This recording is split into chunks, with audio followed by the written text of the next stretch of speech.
Le principe de l'analyse, c'est d'étudier les objets mathématiques via la notion de limite. La continuité, la dérivabilité ainsi que toutes les autres notions d'analyse sont définies à partir de limites. Mais pour pouvoir utiliser ces notions en pratique, il nous faut d'abord prouver l'existence de telles limites. Et c'est pour cette raison que les fondamentaux de l'analyse, les outils primaires qui donnent naissance à tous les autres, sont des théorèmes d'existence de limites. Et l'objectif de cette série Isomate, pilier de l'analyse réelle, est de traiter ces résultats fondamentaux le plus intuitivement possible, tout en conservant la rigueur nécessaire. Et c'est aujourd'hui au tour du théorème des suites adjacentes, une conséquence directe du théorème de convergence monotone, traité dans l'épisode précédent. Ce théorème est utilisé dans tous les raisonnements par dichotomie, méthode que l'on explorera au prochain épisode. Mais il donne aussi naissance au très utile critère spécial de convergence des séries alternées. Et la bonne nouvelle, c'est qu'une fois la définition des suites adjacentes bien comprise, le théorème en lui-même est très intuitif, et sa démonstration assez simple. Alors rentrons tout de suite dans le vif du sujet et décortiquons ensemble le théorème des suites adjacentes. Bon, alors comme on vient de le dire, avant d'avoir un théorème sur les suites adjacentes, il faut comprendre ce qu'elles sont. On dit que deux suites réelles AN et BN sont adjacentes si elles vérifient deux conditions. La première est que l'une des deux suites est croissante et l'autre décroissante. Et la deuxième, c'est que leur différence, la quantité AN moins BN, tend vers 0. Le théorème, quant à lui, dit que deux suites adjacentes convergent vers une limite commune L appartenant à R. À première vue, ces conditions, elles semblent sortir un petit peu de nulle part. Alors pour comprendre pourquoi elles ont une quelconque importance, il faut essayer de se représenter des suites adjacentes. Bon, pour ça, on va représenter les suites sur un graphe avec les points n, un. Car au final, les suites, c'est juste des fonctions, mais qui sont uniquement définies sur l'ensemble des entiers naturels. Donc leur graphe est composé uniquement de points isolés. Et ici, pour bien différencier nos suites, on va les représenter de deux couleurs différentes. Allez, allons-y, essayons de construire deux suites qui sont adjacentes. Déjà, il nous faut qu'une des deux suites soit croissante.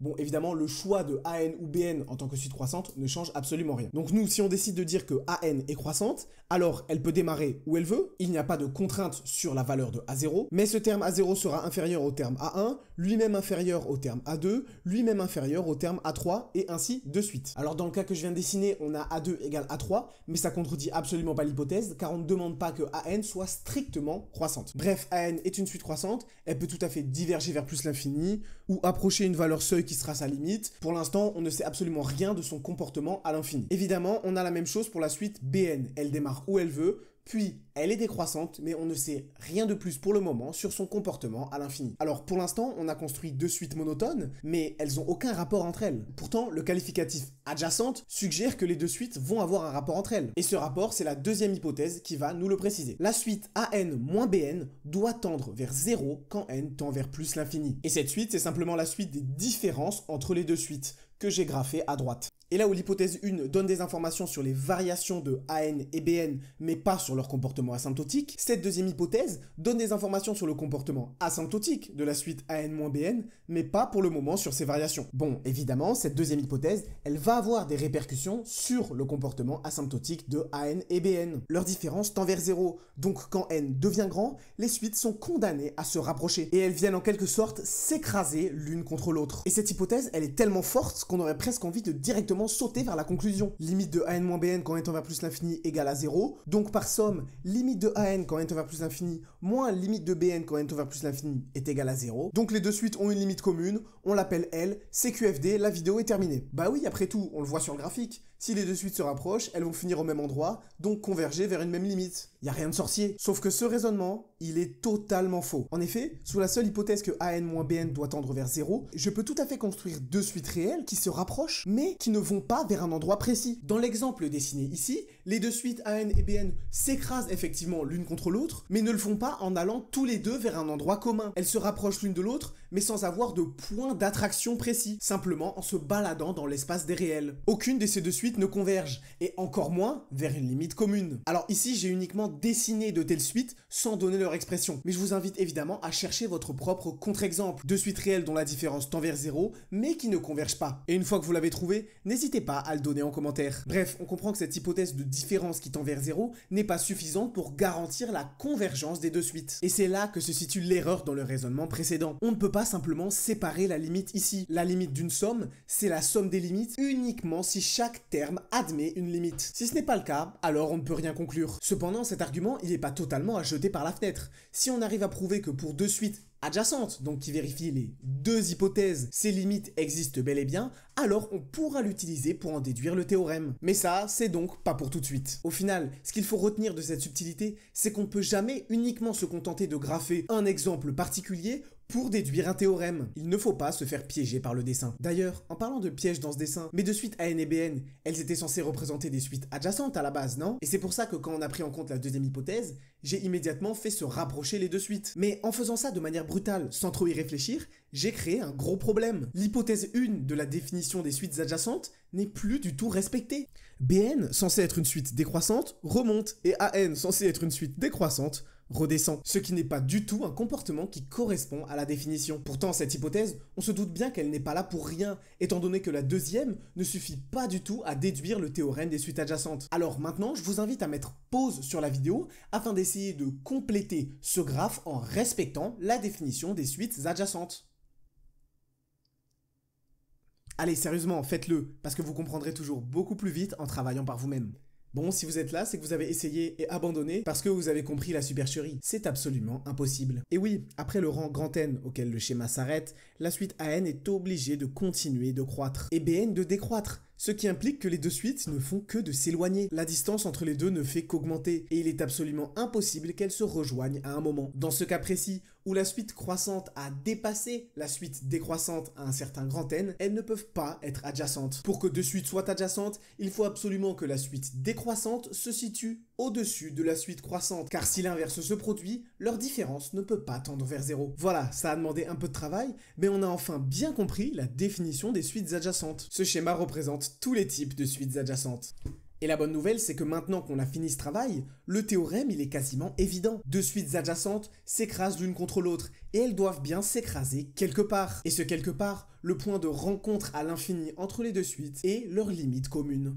De plus, le schéma permet immédiatement de déduire la deuxième partie du théorème dont je n'ai pas parlé jusqu'alors. On voit bien que les deux suites AN et BN sont situées de part et d'autre de leur limite commune L, et donc que n'importe quel terme de la suite AN est inférieur à n'importe quel terme de la suite BN, ce qui est traduit formellement par l'utilisation des deux indices M et N. Donc voilà, on a maintenant une intuition solide sur le concept de suites adjacentes et le théorème associé. Cependant, pour produire une démonstration valide du théorème, on va devoir préciser, approfondir notre intuition afin de déterminer quels sont les outils techniques qui vont nous permettre de formaliser chaque étape du raisonnement. En effet, avec notre niveau actuel d'intuition, on ne peut que construire une esquisse de preuve en 4 étapes. On aimerait d'abord montrer que la suite BN est supérieure à la suite AN. Dans un second temps, on aimerait montrer que AN et BN sont effectivement convergentes, respectivement vers LA et LB. En effet, grâce à l'existence de ces deux limites, on va pouvoir rendre valide le raisonnement faux que l'on avait fait précédemment, qui nous permettra de conclure que LA égale LB, donc que les suites AN et BN convergent vers une limite commune, L. Enfin, il nous restera à prouver que les deux suites sont de part et d'autre de L, ce qui nous donnera immédiatement l'inégalité du théorème. Alors cette esquisse de preuve, elle est bien,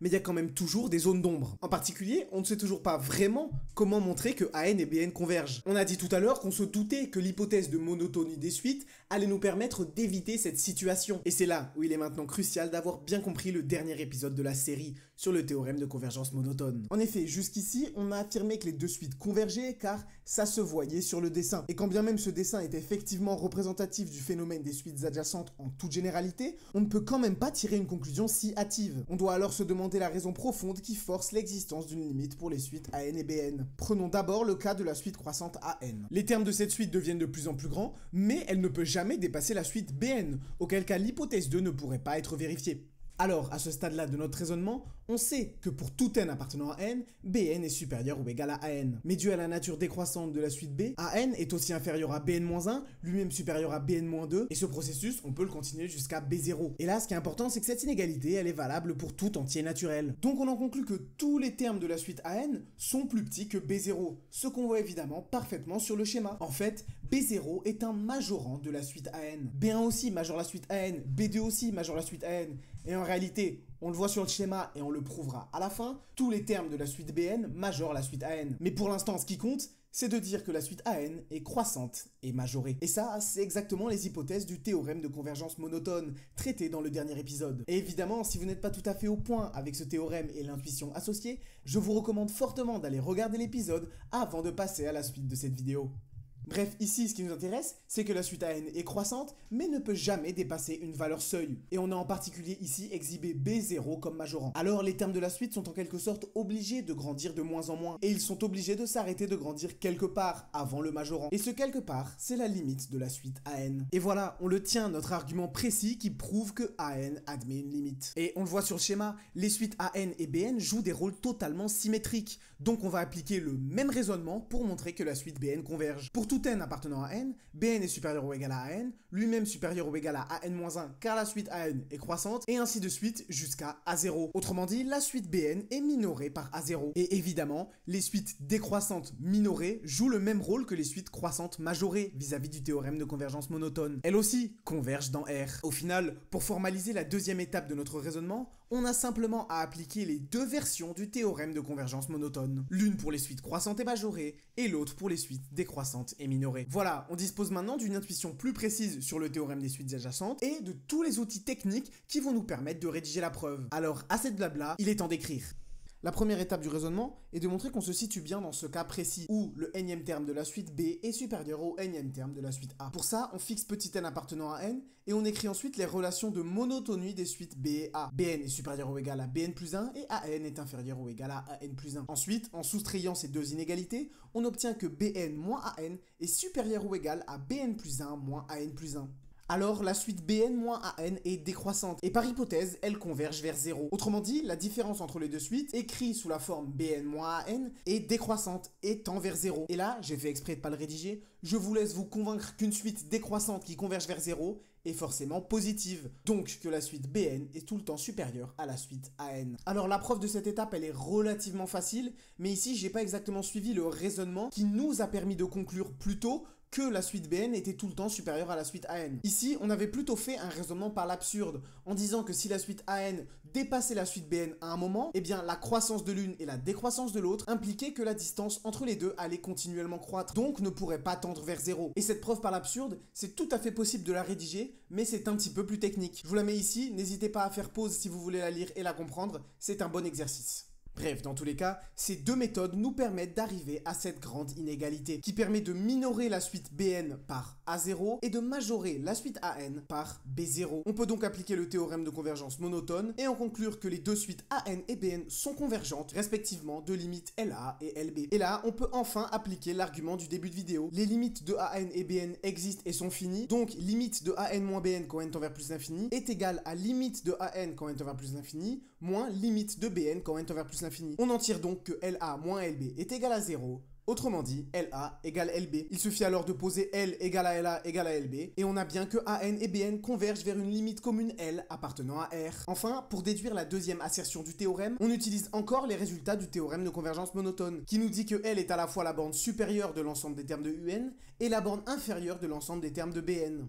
Encore une fois, si ça c'est pas tout à fait clair pour vous, je vous invite vraiment à aller regarder les deux épisodes précédents. Bref, d'après les définitions des bandes supérieures et inférieures, on en conclut que les suites AN et BN sont bel et bien situées de part et d'autre de leur limite L. Et voilà, on en a donc terminé avec la preuve du théorème des suites adjacentes. Cependant, pour s'assurer que l'on a bien compris le théorème, il faut qu'on prenne un petit peu de recul. Déjà, la preuve de ce théorème, elle nous permet de comprendre pourquoi les suites adjacentes sont définies exactement avec ces deux hypothèses. C'est tout simplement parce que ce sont les hypothèses minimales qui permettent de prouver le théorème. On aurait pu directement rajouter dans la définition l'hypothèse que la suite croissante soit inférieure à la suite décroissante. En effet, ça aurait rendu le concept des suites adjacentes plus clair dès le départ. Mais dans le cadre d'une définition, cette hypothèse, elle est superflue parce qu'elle se déduit des deux propriétés précédentes. Et comme les mathématiciens aiment bien définir les objets avec le plus petit nombre de conditions possibles, cette hypothèse n'est pas intégrée à la définition, car non nécessaire. D'ailleurs, au final, bien que les détails de cette définition et de la preuve du théorème soient intéressants, je ne pense pas que ce soit le plus important à retenir quant aux suites adjacentes. Premièrement, ce qu'il faut absolument retenir,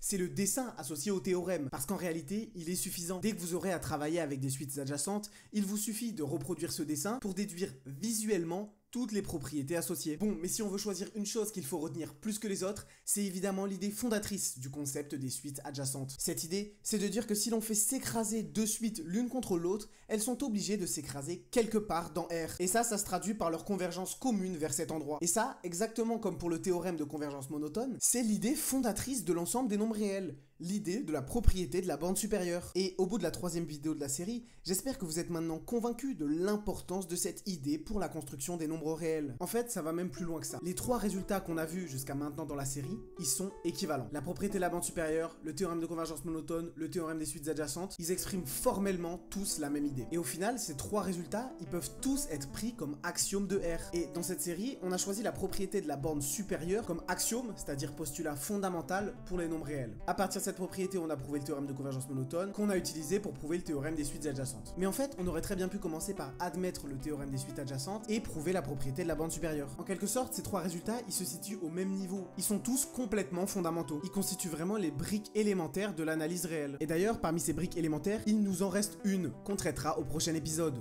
le théorème des segments emboîtés. C'est un théorème qui, une fois n'est pas coutume, est une conséquence directe du théorème de cette vidéo, celui des suites adjacentes, et dont la preuve constitue d'ailleurs un bon exercice d'application de celui-ci. Et ce théorème, il a une particularité. En plus d'être situé sur le premier niveau, le niveau fondamental des théorèmes d'analyse, il est essentiel dans la démonstration d'un des résultats les plus prolifiques de toute l'analyse réelle, le théorème de Bolzano-Weierstrass. Et c'est exactement ce que l'on fera dans la 5e et dernière vidéo de la série. Alors n'oubliez pas de vous abonner à la chaîne pour ne pas louper la suite. Voilà, c'est la fin de cet épisode de Piliers de l'analyse réelle. J'espère qu'il vous aura aidé dans votre quête d'intuition mathématique. Si c'est le cas, n'hésitez pas à récompenser la vidéo par un like et à poser toutes vos questions en commentaire. Quant à moi, je vous remercie d'être resté jusqu'à la fin et vous dis à la prochaine pour la suite de Piliers de l'analyse réelle sur Isomath.